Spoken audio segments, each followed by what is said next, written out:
If you want to own multiple properties, you have to make sure that you buy the properties in the right structures.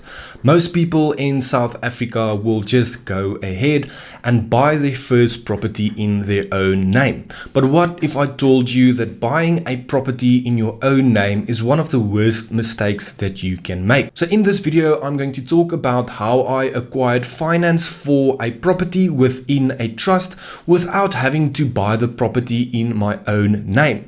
Like the rich always says, you need to control your assets but own none of it.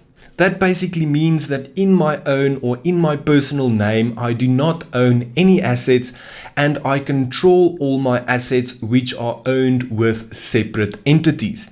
Buying a property in a separate entity is the best way that you can acquire multiple properties without taking on too much risk. With that said, there's only one advantage when it comes to buying property in your own name, and that advantage is that it's easy. It's easy to buy property in your own name, and that's why majority people make this mistake. Yes, there's some small tax benefits when you sell your primary residence in your own name, but again, that is not the reason why you should buy property in your own name. Buying a property in a trust or a company will give you four main advantages. Of course, there's other advantages as well as some disadvantages, but the four main advantages of buying a property in a trust or a company is number one, the growth potential. If you had to buy one property in your own name, you will probably get stuck at 2 or 3 properties and eventually run out of affordability. When setting up the right structures, you will be able to acquire much more properties when buying them in a trust or a company or a combination of the two than you would have if you bought them in your own name. This is my favorite because the growth potential for buying the right entities is much larger than buying in your own name. The second advantage is tax benefits. When setting up a separate entity, you have many tax advantages when your portfolio is run like a business.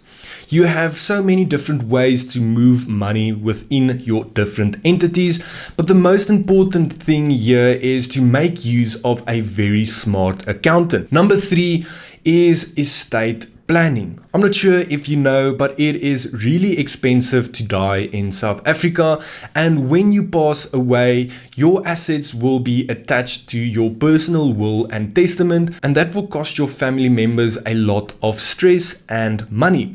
There's stuff like executive fees that needs to be paid to the person that handles your will and testament, as well as estate duty. Estate duty is simply a tax levied on your assets when you pass away, and do yourself a favor and read up on that. That's quite scary and kind of sad to know that you get taxed when you die. With that said, when setting up your structures correctly, you can avoid all of this estate duty. The fourth reason is another cool one, and that is asset protection. When you set up your structures correctly, your assets can be protected from people trying to take what you have worked very hard for.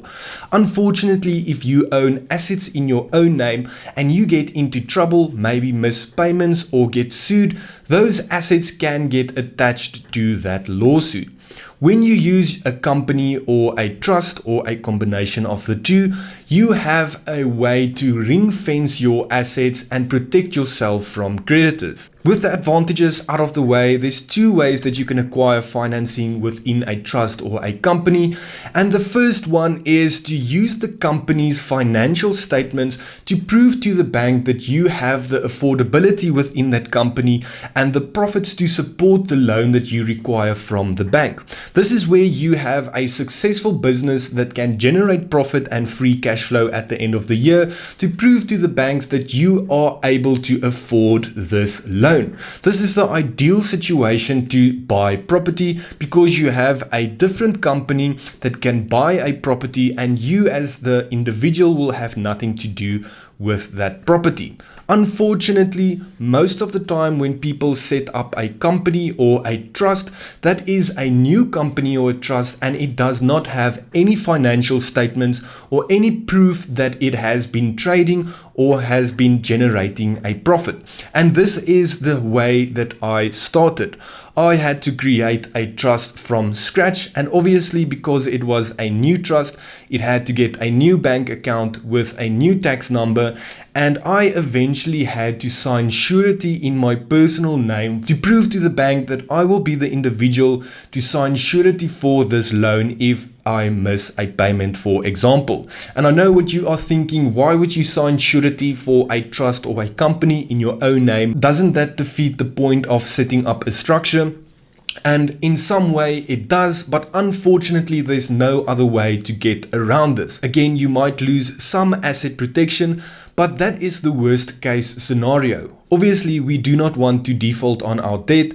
Obviously, we don't want to miss payments. So we want to make sure that we can actually afford the loan and make sure that we actually pay the loan. So what I've done was to create financial statements in my own name because I work for myself, and prove to the bank that I do have the credit worthiness as well as the affordability to afford that specific loan.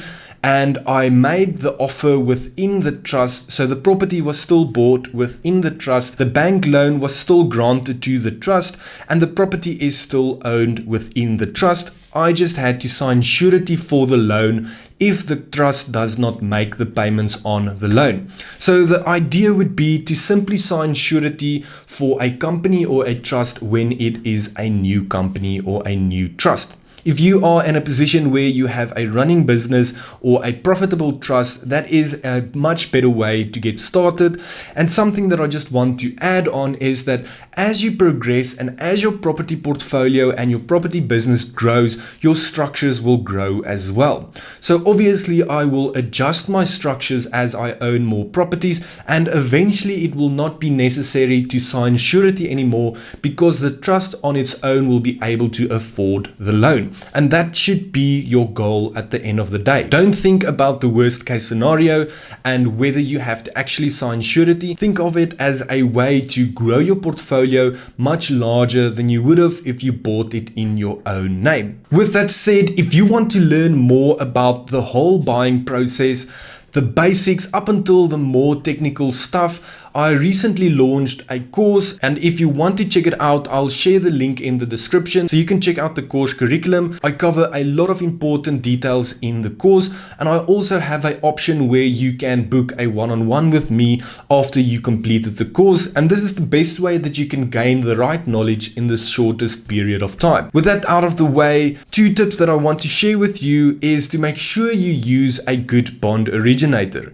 This is someone that can help you with all the nitty-gritty details to explain to you what documentations you will need and when you will need them. This is someone that can help you acquire the right financing with the best rates, which at the end of the day will help you to grow your portfolio much larger. The second tip is to make use of a great accountant.